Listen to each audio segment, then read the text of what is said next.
3 true, scary stories. Christmas horror creepypasta that will chill you to the bone.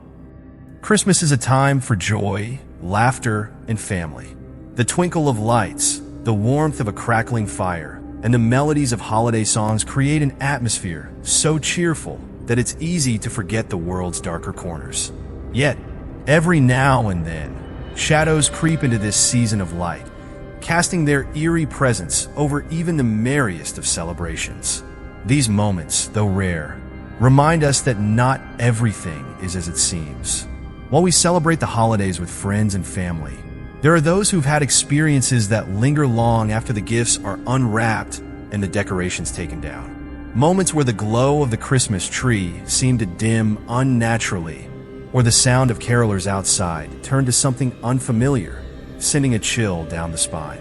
This season, we invite you to explore these darker tales, stories that whisper of the unknown, tales that twist the joyous and transform it into the unnerving. In the spirit of sharing and tradition, these accounts offer a glimpse into the shadows lurking behind the sparkling veneer of the holidays.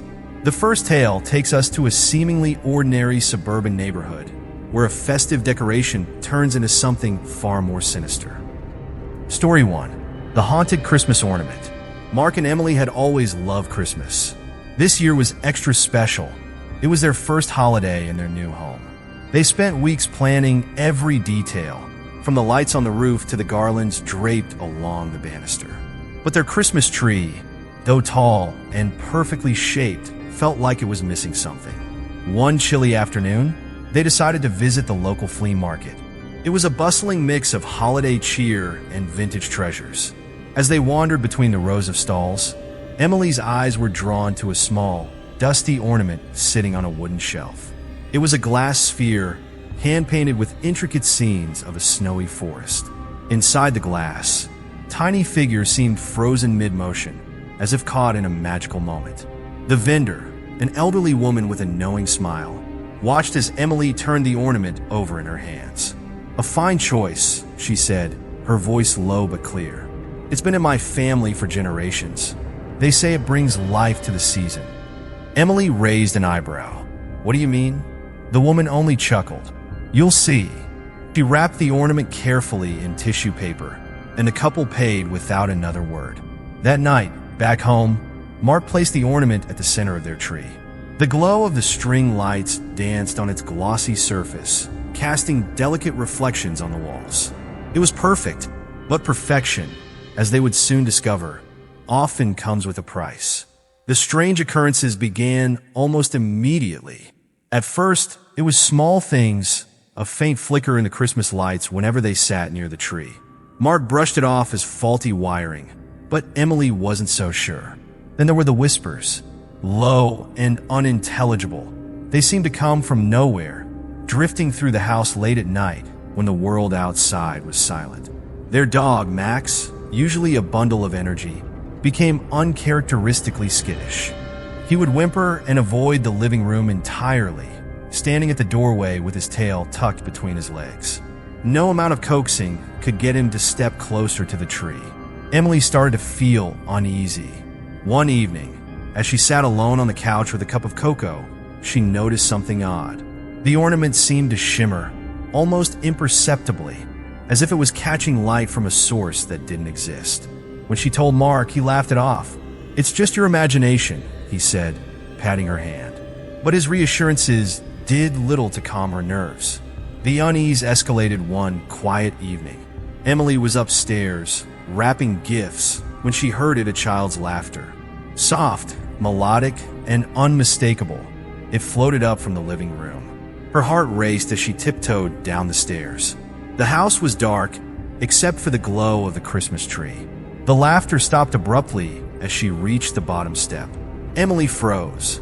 The ornament on the tree was glowing faintly now, its light pulsing like a heartbeat. She stepped closer, her breath catching in her throat. The glow cast a shadow on the wall, a shadow that didn't match anything in the room. It was the silhouette of a child, small and fragile, holding hands with something much larger, its form distorted and impossible to describe. Suddenly, the lights on the tree flickered violently. and the room plunged into darkness. The unease in the house grew with each passing day. Emily became more withdrawn, spending hours staring at the ornament as if it held her in a trance. Mark, concerned but skeptical, decided to dig deeper into its origins. Late one night, while Emily slept fitfully, Mark scoured the internet for any information about the flea market or the vendor they had bought the ornament from. His search eventually led him to an old news article buried in the archives of the local library's website. The headline chilled him to the core. Child disappears on Christmas Eve. Only clue, a glass ornament. Mark's hands trembled as he read further. Decades ago, in the same town, a young boy named Timothy had vanished during a Christmas celebration at his family's home. Witnesses reported seeing him clutching a glass ornament eerily similar to the one now sitting on their tree. The boy had run into the living room to show it to his parents, but by the time they followed, he was gone. The case remained unsolved, though whispers of supernatural involvement had plagued the family ever since. Mark felt a chill creep up his spine. He glanced at the living room, where the tree stood in quiet defiance of the festive atmosphere it was meant to bring. The next morning, Mark shared his findings with Emily. "We have to get rid of it," he insisted, his voice tinged with urgency. Emily, however, was hesitant. She clutched the ornament protectively, her eyes distant. "It's not evil," she murmured. "It's just lonely." Mark stared at her in disbelief. "Emily, this thing isn't just a decoration. It's connected to something we don't understand. We can't keep it." Their argument hung in the air like a dark cloud, unresolved. On Christmas Eve, the house was wrapped in an unnatural silence.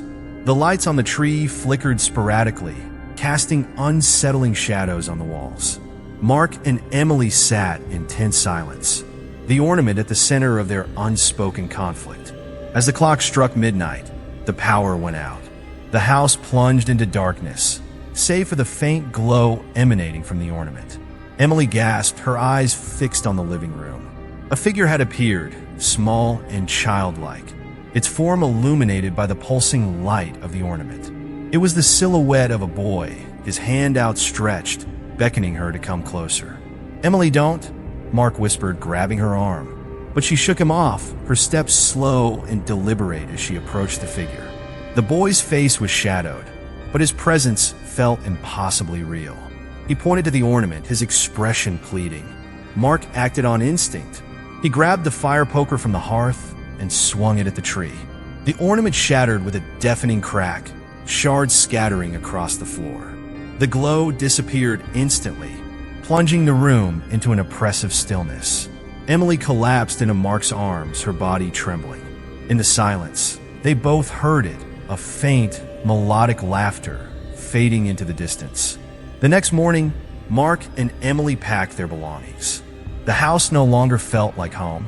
Though they tried to rationalize the events, the memory of that night lingered, an unshakable reminder of the unseen forces that sometimes intrude on the ordinary. They never spoke of the ornament again, but every Christmas, when they decorated their tree, Emily would pause and listen, half expecting to hear the faint echo of a child's laughter. Story 2. The Lost Caroler. The snow fell softly on the small town of Pine Hollow, blanketing the streets in a serene, white glow. The air was alive with the cheer of the season, as groups of carolers moved from house to house, spreading festive melodies. Among them was Lucy, a high school senior who had participated in the town's caroling tradition every year since she was a child. Her group had gathered near the town square, their breath visible in the crisp winter air. As they prepared to head out, Lucy noticed a boy lingering near the edge of their group. He was dressed in old-fashioned clothing, a long wool coat and a scarf that seemed like it belonged to another era. "Are you new in town?" Lucy asked, smiling at the boy. He nodded but said nothing, his piercing blue eyes locking with hers for a moment before he turned his gaze to the group. "Come on," their leader Emma called out. "Let's start with the Petersons' house." The boy joined in as they began singing, his voice blending seamlessly with the others. But when they finished their first carol, he began a new song, one none of them recognized. The melody was hauntingly beautiful, the notes lingering in the air like a ghostly echo. Lucy felt a chill run down her spine. though she couldn't explain why. "What song is that?" she asked, her curiosity piqued. "It's an old carol," the boy replied cryptically. "I'll show you where it's meant to be sung." The group exchanged uneasy glances as the boy began walking toward the outskirts of town, beckoning them to follow. As they ventured farther, the festive lights of Pine Hollow grew faint behind them. The boy led them toward a house at the edge of the woods, its silhouette barely visible against the darkened sky. "Are you sure about this?" Emma asked, her voice trembling slightly. The boy nodded. "This house hasn't heard music in a long time. It's time to change that." The group hesitated at the gate, which hung crookedly on rusted hinges. The house itself appeared abandoned, its windows dark and its wooden exterior weathered by years of neglect. Lucy felt an inexplicable pull to continue. "Let's just sing one song and then leave," she suggested, trying to reassure her friends. Reluctantly, they gathered in front of the house and began to sing. The boys' haunting carol led their voices, weaving a melody that seemed to seep into the very walls of the house. As they sang, strange noises began to emerge from the woods surrounding them. Branches cracking, low whispers that didn't belong to the wind. The group faltered, their voices wavering. "Maybe we should go," one of the teenagers whispered. The boy turned to them, his expression unreadable. "We're almost finished," he said softly. Before they could respond, the boy stepped back toward the woods, his figure blending into the shadows. "Hey, where are you going?" Lucy called after him, but he didn't answer. A sudden gust of wind extinguished their lanterns, plunging the group into near total darkness. Panic set in as the whispers from the woods grew louder, more insistent. "Run!" someone shouted, and the group scattered, their footsteps crunching frantically through the snow. Lucy hesitated, her eyes searching for the boy. For a fleeting moment, she saw him standing at the edge of the woods, his face illuminated by an unseen light. He raised his hand in a silent farewell before vanishing into the darkness. When the group regrouped back in town, their voices were shaky as they recounted what had happened. Lucy couldn't shake the image of the boy's piercing blue eyes and the haunting melody he had sung. Who was it, and why had he led them to that house? The questions lingered in her mind, unanswered, as the night stretched on. The following morning, Lucy and her friends couldn't stop talking about what had happened. Emma, who prided herself on being the most rational among them, insisted they look into the strange boy and the abandoned house. "If we don't figure this out, we'll be scared to carol ever again," Emma declared, though her voice wavered with unease. Lucy agreed. Something about the boy and his haunting melody had embedded itself in her thoughts, refusing to let go. Together, the group decided to visit the local library, hoping to find answers. The library was nearly empty, save for the librarian, Mrs. Holloway, who raised an eyebrow as the teenagers shuffled in. "You kids look like you've seen a ghost," she remarked with a chuckle. "Maybe we have," Lucy murmured under her breath. They sifted through old records and microfilms, searching for any mention of the house or the boy. After hours of scanning faded newspapers, Emma gasped, "I think I found something." The article, dated December 24th, 1952, detailed a tragedy involving a young boy named Thomas who had gone missing during a caroling event. He was last seen heading toward the woods, but no trace of him was ever found. Lucy stared at the black and white photo of Thomas. His piercing blue eyes stared back at her, the same eyes she had seen the night before. "That's him," she whispered, her heart pounding. From that night on, Lucy began to hear the haunting carol faintly on the wind, growing louder as Christmas approached. At first, she thought she was imagining it, but when her friends admitted they heard it too, unease settled over them all. "Maybe we woke something up," Emma said one evening as they gathered to discuss their next move. "Or maybe he needs help," Lucy suggested, her voice trembling but resolute. On Christmas Eve, unable to resist the pull of the melody, Lucy made a decision. She would go back to the woods, alone if necessary. "You can't go by yourself," Emma protested. "I have to," Lucy replied. "I feel like he's calling me. Maybe I can help him." Bundling up in her warmest coat, Lucy ventured out into the snowy night. The carol guided her steps, growing clearer with each passing moment. The woods loomed ahead, dark and silent save for the ethereal melody. At the edge of the clearing near the abandoned house, she saw him. Thomas stood there, just as he had the night they first met, his scarf fluttering in the cold wind. "You came back," he said softly, his voice barely audible over the song. "I want to help you," Lucy replied, stepping closer. "What do you need?" Thomas smiled, a bittersweet expression that sent a shiver down her spine. He didn't answer. Instead, he began to fade, his form becoming translucent as he stepped backward into the shadows. "Wait!" Lucy called out, running after him. But he was gone. All that remained was his scarf, lying in the snow where he had stood. Lucy picked it up. It was cold and smelled faintly of pine and smoke, as if it had been left untouched for decades. The next day, the town announced that the annual caroling tradition would be canceled indefinitely. The group was relieved, but Lucy felt a pang of sadness. She kept Thomas's scarf, unable to part with it. Each Christmas, she would drape it over her chair, wondering if Thomas had found peace, or if he was waiting for her to return to the woods. The haunting melody never faded from her memory, a reminder of the boy who had turned a joyful tradition into an unforgettable mystery. Story 3. The Visitor at Midnight. James stared at the crackling fire in his modest living room, the only source of warmth and light on this cold Christmas Eve. The faint ticking of the clock on the mantelpiece was the only sound, marking the hours he spent alone. This was his first Christmas without his wife, Margaret, and the emptiness of the house weighed heavily on him. At the stroke of midnight, a knock shattered the stillness. James froze, his gaze snapping toward the front door. It was an unusual sound in the dead of night, especially in the midst of a snowstorm that had blanketed the small town in icy silence. Cautiously, James approached the door and opened it a crack. A tall man stood there, cloaked in a dark coat dusted with snow. His face was pale but pleasant, with sharp, piercing eyes that seemed to see through James. "Good evening," the man said with a calm, almost soothing voice. "I'm terribly sorry to disturb you, but the storm caught me off guard. May I come in for just a moment to warm myself?" James hesitated. Something about the man's presence was unsettling, though he couldn't pinpoint why. But the cold outside was brutal, and he couldn't turn someone away on Christmas Eve. "Of course," James said reluctantly, stepping aside to let the man in. The stranger moved into the living room, his sharp eyes scanning every detail of the cozy space. When they landed on the framed photo of James and Margaret on their wedding day, his expression softened.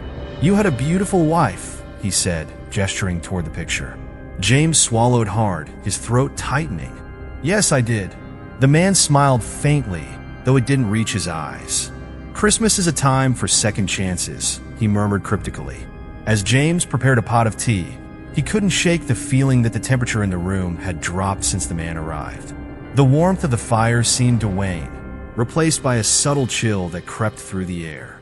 The man sat silently, his gaze flicking from the photo to other objects around the room.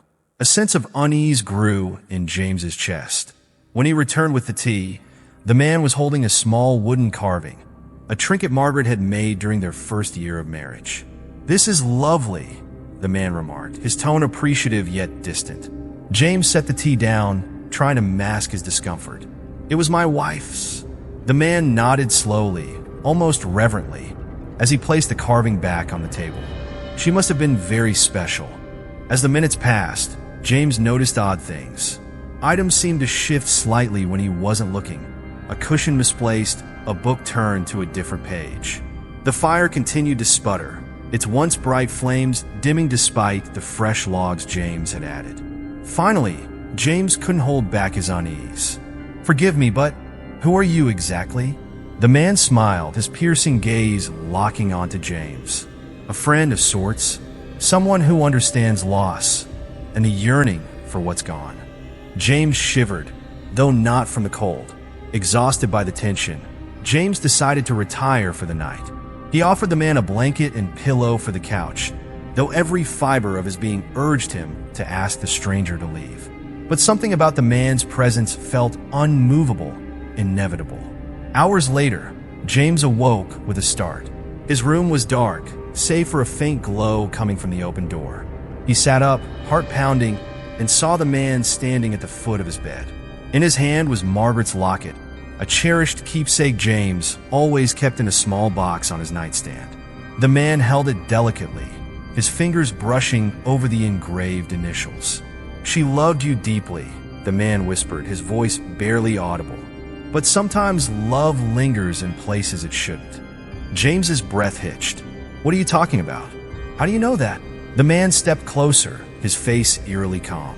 "Second chances come at a cost, James. Are you ready to pay it?" Before James could respond, the man leaned in and whispered Margaret's name. The sound sent a chill through James, as if it carried the weight of 1,000 memories. When James blinked, the man was gone. The locket lay on the bed beside him, its surface warm to the touch, as if it had been held by someone very much alive. James sat frozen in the darkness, his mind racing with questions. Who was the visitor, and why did his words feel like both a warning and a promise? The answer, he feared, would reveal itself soon enough. James woke the next morning with a sense of unease that clung to him, his heart still racing from the bizarre events of the night before. The room was still silent, almost too still. The temperature had returned to normal, and the fire, which he had stoked before bed, now crackled warmly in the hearth. But something had shifted. Something had changed. He couldn't shake the memory of the man, his cold eyes, his cryptic words, the strange presence that seemed to drain all the life from the room. As James dressed, he found his mind replaying the moments when the man had whispered Margaret's name, each time the words sending a shiver through him. The thought of the man holding the locket that was supposed to be his connection to the woman he had loved for so long, stirred a deep unease in his chest. The man's voice echoed in James's mind. "Second chances come at a cost. Are you ready to pay it?" James had no answers, only more questions. But one thing was certain, he had to confront the man. He couldn't live in this limbo any longer, haunted by a past he couldn't change. That evening, as the snowstorm raged outside, James sat in his living room, staring at the empty chair where the man had sat. He was determined to get answers. The fire flickered, its warm glow casting long shadows across the room. The house was quiet, save for the occasional crackle from the hearth. He didn't have to wait long. Just as the clock struck midnight, a knock echoed through the stillness. His heart skipped a beat, but this time he was ready. James stood, his hands clenched at his sides. He opened the door. The man was standing there, as calm and collected as ever, his eyes glinting with that unsettling, knowing smile. "I knew you'd come," the man said softly.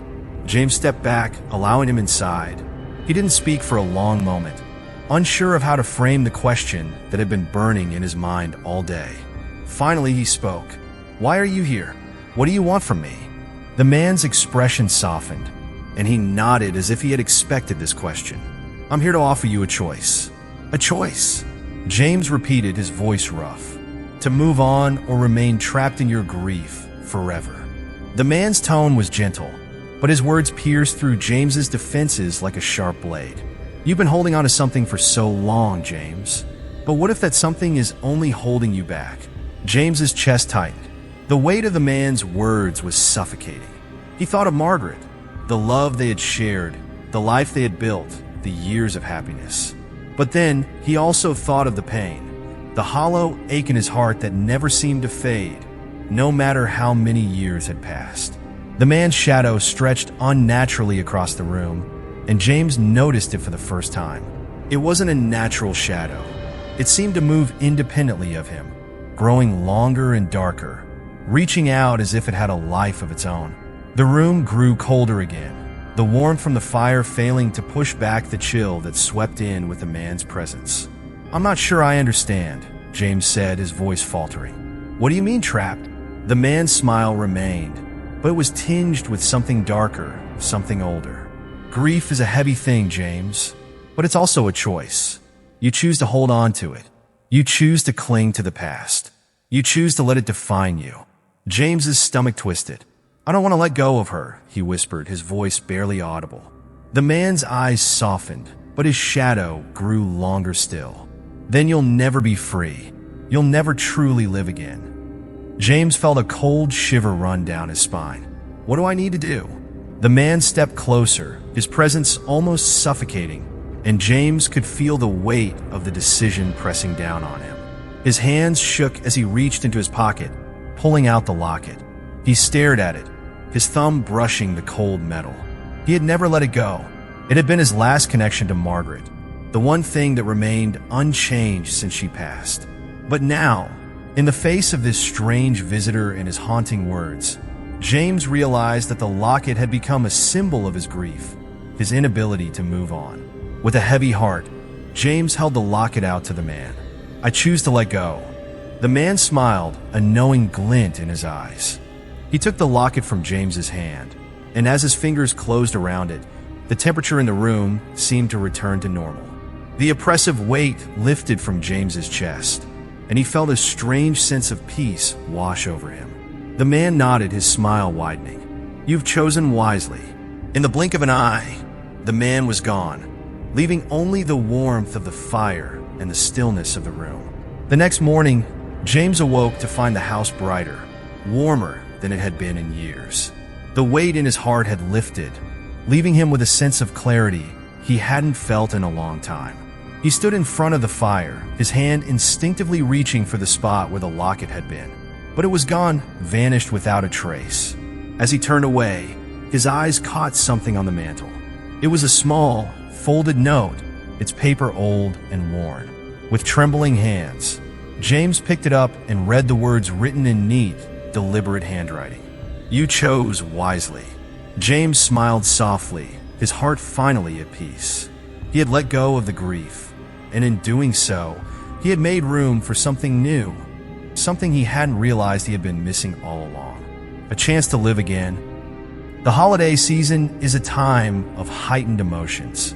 It's a period filled with joy, love, and the warmth of tradition. But it can also be a time when vulnerability surfaces and the unexpected lurks in the shadows.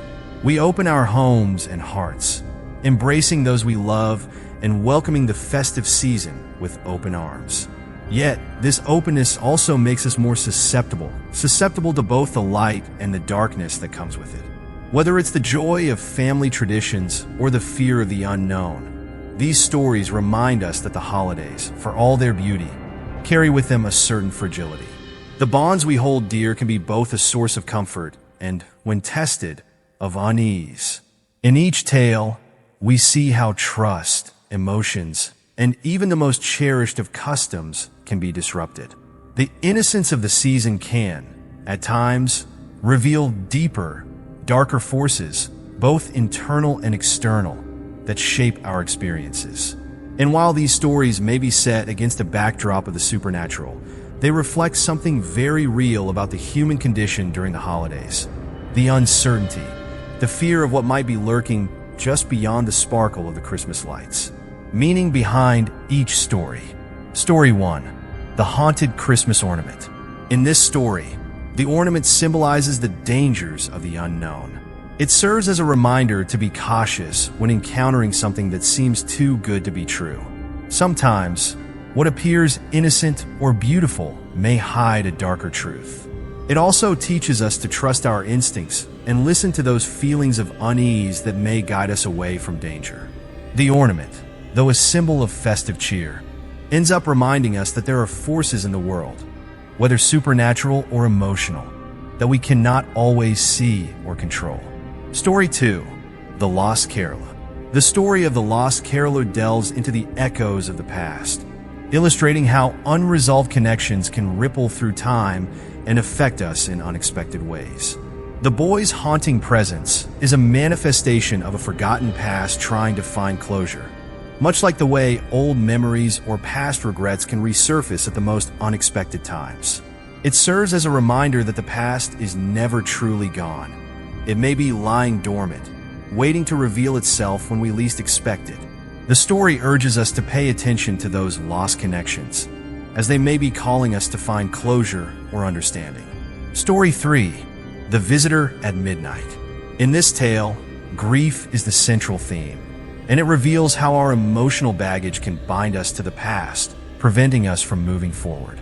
The man who offers James a second chance represents the turning point between holding on to the past and embracing renewal. Letting go of the past, symbolized by the locket, allows James to experience a release from the weight of his grief and opens the door to healing and renewal. It's a powerful message about the necessity of letting go in order to fully live again. Grief may shape us, but it does not have to define us. As you celebrate this holiday season, remember, every light casts a shadow, and every shadow has a story. Behind each joyful carol, behind each festive decoration, there lies a deeper narrative waiting to be discovered. Whether it's the whisper of a forgotten soul or the painful echo of unresolved grief, these stories remind us that even in our happiest moments, there may be shadows lurking just beyond the light. Embrace the beauty of the season, but also recognize that the holidays hold more than just joy. They are a reminder of all that has come before and all that could still come. May you find peace in the light, but be aware of the shadows, for they too have their own tales to tell.